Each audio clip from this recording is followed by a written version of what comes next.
My ears are deaf to what the trees around me are saying, but my heart listens, and I am once again at peace. Anonymous.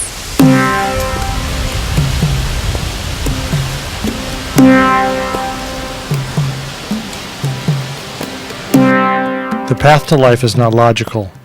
It winds and gets close and moves away, until suddenly one is where they want to be. Anonymous.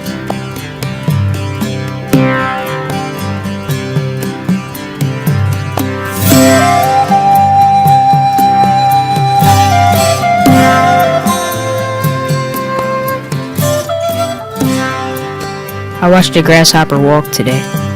It looked like a stick propelling itself along the ground. Anonymous. My sense is it's the kind of space that stimulates people to think about themselves beyond their immediate concerns, and it gives them a chance to relax and get them into a mindset of where they'd like to be. And when they write in the journals that are part of the benches, they really tell the world what's on their mind. It's surprising what they share with others. What a beautiful garden. The sound of the waterfall is so calming. My baby boy is having surgery right now. He is only a year old, so I pray for God to watch over him. Thank you for your love and protection and the nature you provide to give us peace. Sarah S. Hi, my name is Celia. I am 9 years old. I am here for a CAT scan, and I felt scared, but this is a pretty garden. It makes me feel better. The idea of a portal and making a place sacred is that it gives you an invitation to go in. If you don't know it's there, it's not going to be meaningfully sacred. When you get into the space, it has to be defined as a space. Otherwise, it just bloops out and it's just part of the environment. It doesn't feel like a place. So I think it has to have some sort of an enclosure. And that can be implied as it might in a labyrinth, or it might be physically like a fence or something like that, or an area of planting, or even a building wall. But it needs to define itself as a space, so I know when I'm there. Then I think it needs a focus there. What is it that draws my attention?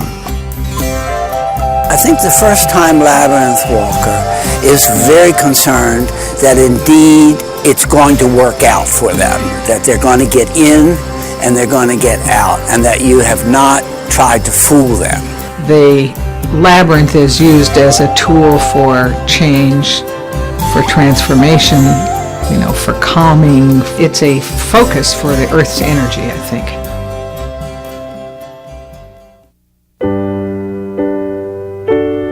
Well, 7,000 Oaks was started by Joseph Beuys in 1982. It was an ambitious project to plant 7,000 trees in the city of Kassel, which was a city in Germany decimated by the war.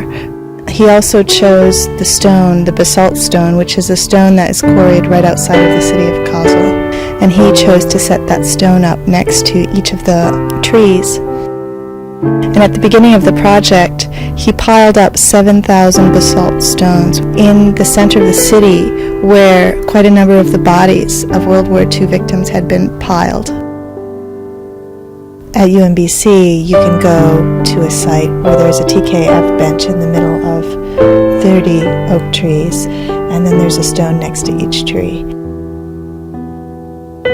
And so the tree represents a symbol for the human being, for the longevity of your life.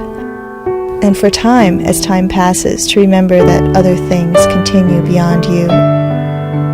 Initially, when the tree and the stone are planted next to each other, the stone dwarfs the tree. But over time, the tree completely dwarfs the stone. As that stone slowly diminishes, the minerals feed the root of the tree. So there's this cycle of life. You will find yourself when you are alone. Take what you have found and show it to others. Self-realization is the most powerful form of creation. Anonymous. There's a lightening of the spirit when you come in here. Things that were heavy don't seem quite so. Oh, I sing because I'm happy. I sing because because I am free. For some people, it's a way of just calming down. It's a temporary measure in a day that they're hectic, busy, and they come in here and they just calm down. But for other people, I think it's a repetitive activity of coming here or working in the garden or just visiting the garden, that they're sort of looking for something. People who are dealing with AIDS, people who are dealing with, any of the multitude of issues that it takes to walk around the face of the earth in our day and time, need that kind of spirit, and the garden provides that, and they put it in. The other thing I like about healing is it isn't just personal, it can be community healing, and that's really a big thing that we have in this garden. I mean, who out there in the public that has not been exposed to AIDS or HIV would come to you would not say, oh, dear, I'd like to come walk over at the AIDS clinic, but they do come. And they come to the garden and they look at it, and there's nothing about the building that looks like it's, bad or unhappy. In fact, they probably see clients come in and out, and I think that's a very healing thing. Love's freedom we live for. Love's honor we serve. I think it's a very loving place because this garden and all that has gone into it and the work that it took to get the labyrinth here was all a labor of love. When love rules the world, all wars turn. Sacred means to me the kind of place that stimulates you to think about what you are and your place in the world and your daily life.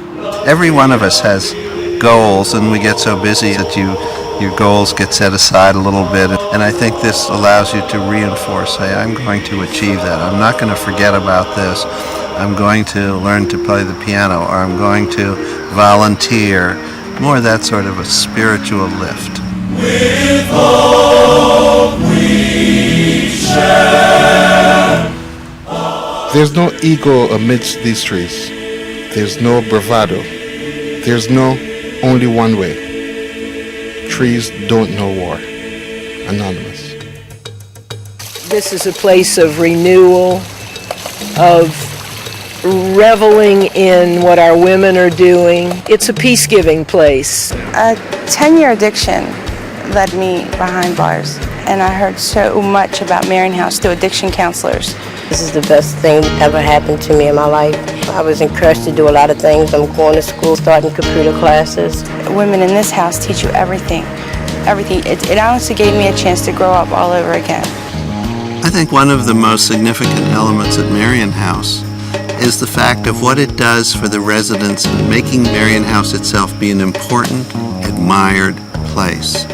And rather than just going in a building or a doorway without any personality or special sense of place, the caryatids that were placed in front of Marian House make it very much alive, and people in the community can look into the courtyard and see them, and it has become a focus of the neighborhood. These women look like they have great courage, with a little trepidation, but they seem very prepared to be quite independent and on their own. When I see them on their pedestals, I always think that they're about to take the first step away from the building. It's peaceful. You can reminisce, get your thoughts together. This courtyard could have been designed in a totally different way that would never allow itself to be exposed to the street. But it wasn't done that way. In fact, while there's a fence, it's decorative and it's lovely, and it says, welcome, come in. To live the lifestyle that I lived, and to be able to come to my home, which is Marian House today, and it be so beautiful. And the statues, honesty, truth, integrity, and patience, all of us in some way are going to learn that through the way at our stay at Marian House. You have to really be sour on the world not to love a garden. And it's right on the road, surrounded by the hospital buildings, but it creates such a center of peace. In creating the sacred space, part of the idea is to have it read as a space, and the solution, I did build a fence with brick pillars. Brick matches the building of the hospital, and on each pillar there's a plaque that's meaningful to read and stop, so it makes you pause as you walk past it. And there's a fountain at each end, so you have the sense of entering, and the splashing of the water helps you sense that you're in a place rather than hearing traffic and other noises beyond.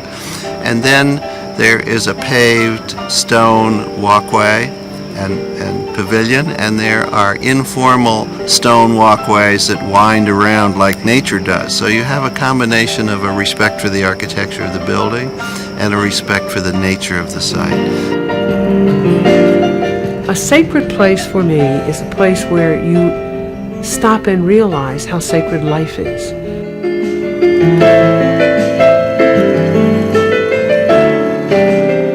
If you can't find whatever you are looking for right here, then you need to sit a little longer. Anonymous. We all need to connect with our community and our neighbors. You knew to wave to, but you didn't know to speak to, and this is a fabulous place to do that because you're drawn there as a volunteer, perhaps. Renewal takes place in all forms.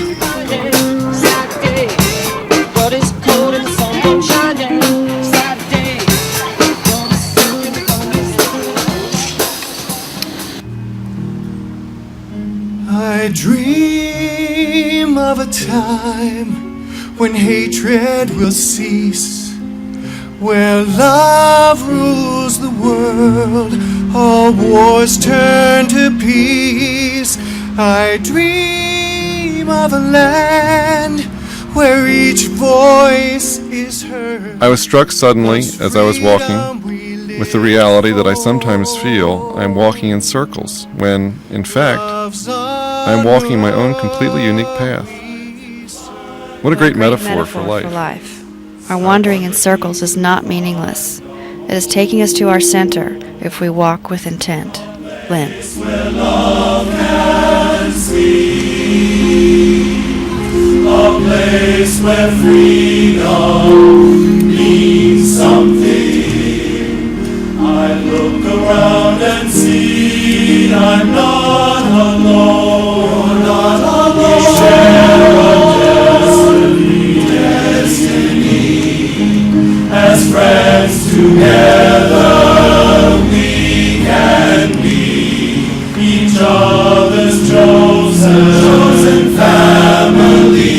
I dream of a time when hatred will cease, when love rules the world, all wars turn to peace. I dream of a time where each voice is heard, thus freedom we live.